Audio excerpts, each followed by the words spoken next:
నమస్తే. మనతొలి వెలుగు ఆఫీస్ కి ఎన్ఐఏ పోలీసులు రావడం జరిగింది 1 గంట ఆ ప్రాంతంలో.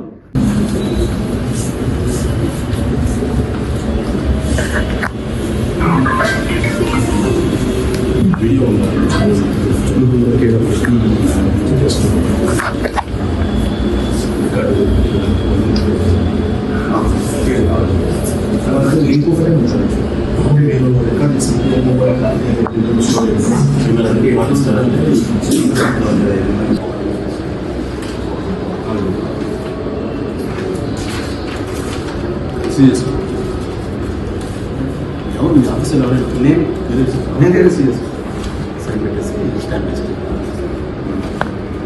లేదా దాంట్లో స్టాంప్ ఉంటుంది, పై డ్రా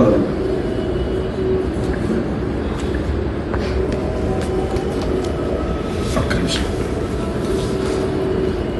ఇక్కడ పెట్టుకుని బ్యాక్ సివిల్ రాసేస్తాను.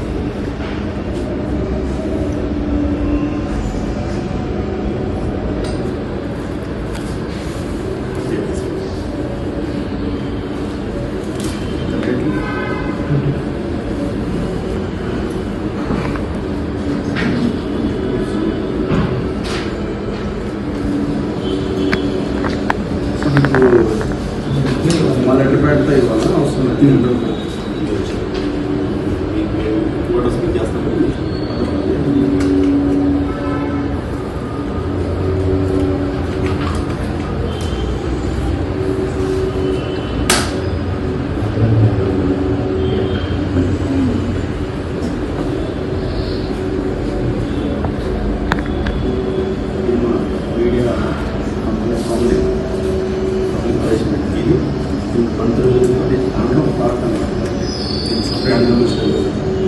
ఇది విచారణ పిలుస్తున్నా లేదు మీరు సార్ మీరు జస్ట్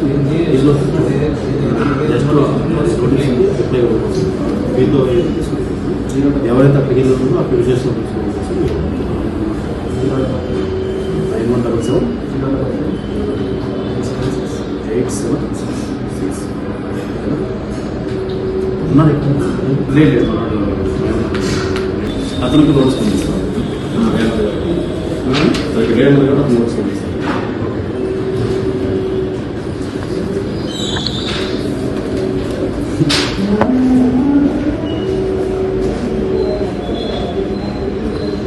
సో వాళ్ళు నాకు కూడా ఒక ఆర్డర్ ఆ నోటీస్ ఇవ్వడం జరిగింది. అంటే ఎక్కడా కూడా మన మీద కేసు ఏమీ లేదు, ఆందోళన పడాల్సిన అవసరం కూడా నాకైతే కనబడతలేదు ఇప్పుడున్న దాని ప్రకారం చూస్తే. సో వాళ్ళు నాకు రిక్వెస్ట్ చేసింది, అడిగింది ఒకటే, నిన్న గాలి ఎన్నయ్య గారు ఏ ఆధారాలలో ఏ వీడియో ఆధారంగా ఆయన అరెస్ట్ అవ్వడం జరిగిందో ఆ వీడియో మన తొలి వెలుగులో అప్లోడ్ అయింది. వాళ్ళ ఎఫ్ఐఆర్లో అండ్ రిమాండ్ కేసు డైరీలో కూడా అదే మెన్షన్ చేయడం జరిగింది. సో ఆ వీడియో ఏదైతే ఉందో ఆ రా ఫుటేజ్ మాకు కావాలి అని అడిగారు. ఆ రా ఫుటేజ్ మా దగ్గర బేసిక్గా అయితే ఉండదు. యూట్యూబ్లో అప్లోడ్ అయింది అయితే మా వీడియోనే, మీరు పెట్టిన లింక్ కూడా మన తొలి వెలుగు వీడియోనే.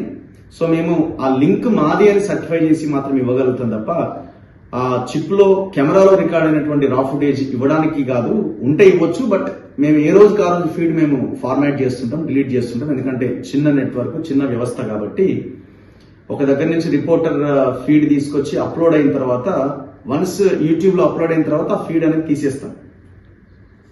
శాటిలైట్ ఛానల్స్ అయితే పెద్ద పెద్ద సర్వర్స్ ఉంటాయి, వాళ్ళకి ఆ నెట్వర్క్ ఉంటుంది, వాళ్ళ వ్యవస్థ పెద్దది కాబట్టి వాళ్ళు స్టోర్ చేసి పెట్టుకుంటారు. సో మాకు అవసరం లేదు.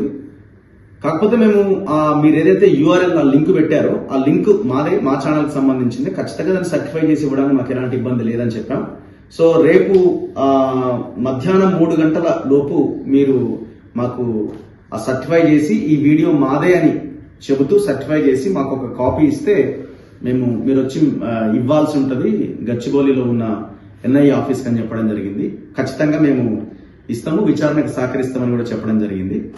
అండ్ రెండోది ఏంటి అంటే అక్కడ లొకేషన్ ఏదైతే ఆ తీగల కుంటపల్లి అన్న కొహెడా మండలం ఆ విలేజ్ లో కట్టా రామచంద్రారెడ్డి మాజీ మావోయిస్ట్ సెంట్రల్ కమిటీ మెంబర్ ఎవరైతే ఉన్నారో, మావోయిస్ట్ సెంట్రల్ కమిటీ మెంబర్ ఎవరైతే ఉన్నారో, ఆయన అంత్యక్రియలు జరిగిన ఊరు ఏదైతే ఉందో ఆ ఊరికి ఎవరు వెళ్ళారు మీ రిపోర్టరు, అంటే నేనే వెళ్ళానని అనుకున్నారు వాళ్ళు, బట్ నేను వెళ్ళలేదు అక్కడికి. సో మన రిపోర్టర్ అనిల్ అక్కడికి వెళ్ళడం జరిగింది.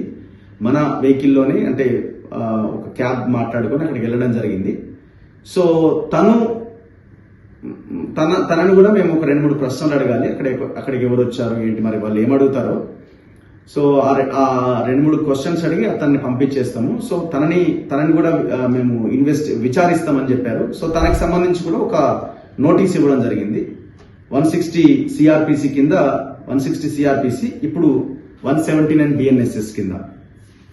సో తనకి ఈ నోటీస్ ఇవ్వడం జరిగింది. రేపు 3 గంటల లోపు మీరు తనని రమ్మన్నారు, అనిల్ని రమ్మన్నారు. సో నాకు సంబంధించింది మాత్రం, అంటే మన ఛానల్కి సంబంధించింది మాత్రం, సో మీరు ఆ లింక్ ఏదైతే ఉందో ఆ లింక్ మీదేనా కాదా అని సర్టిఫై చేసి ఇవ్వమన్నారు. ఆ కాపీతో నన్ను రేపు రమ్మన్నారు. సో ఇది ప్రధానంగా వాళ్ళు వచ్చి మనకి మన ఆఫీస్కి రావడం జరిగింది. ఖచ్చితంగా మేము విచారణకు సహకరిస్తాం. నాకు ఇచ్చినటువంటి ఇది మాత్రం అండర్ సెక్షన్ 94 బిఎన్ఎస్ఎస్. అనిల్కి ఇచ్చినేమో 160 ఆఫ్ సిఆర్పిసి, ఇప్పుడు బిఎన్ఎస్ఎస్ 179. సో మేము చెప్పేది మాత్రం ఒకటే, మేము చాలా క్లారిటీతో ఉన్నాం, మేము చాలా క్లియర్గా ఉన్నాం, ప్రజల కోసం పనిచేస్తున్నాం, వాస్తవాలని ఛానల్ ద్వారా సమాజం ముందు పెట్టే ప్రయత్నం చేస్తున్నాం. ఒకరి వైపు లీన్ అయి ఒకరికి మద్దతుగానో లేకపోతే ఒకరికి దూరంగానో మేము లేము, ప్రజలకి దగ్గరగా ఉన్నాం. ఆ విషయంలో మేము చాలా క్లారిటీతో ఉన్నాం. అక్కడ జరిగింది కూడా, జరిగినటువంటి సబ్జెక్ట్ ని, ఆ విషయాన్ని మేము మన ఛానల్లో అప్లోడ్ చేయడం జరిగింది. అంతకుమించి ఏం లేదు ఇక్కడ మనం చేసింది. సో ఇది ఖచ్చితంగా మా వైపు నుంచి విచారణకు సహకరిస్తాం. విచారణని ముందుకు తీసుకెళ్లడానికి మా ప్రయత్నం మేము చేస్తాం. ఏదేమైనా న్యాయం అనేది ఒకటి ఉంటుంది, ధర్మము అనేది ఒకటి ఉంటుంది, సత్యం అనేది ఒకటి ఉంటుంది. ఆ దిశగా పోలీసులు కూడా థరో ఎంక్వైరీ చేయాలని మేము కోరుకుంటున్నాం. చూస్తూనే ఉండండి మన తొలి వెలుగు.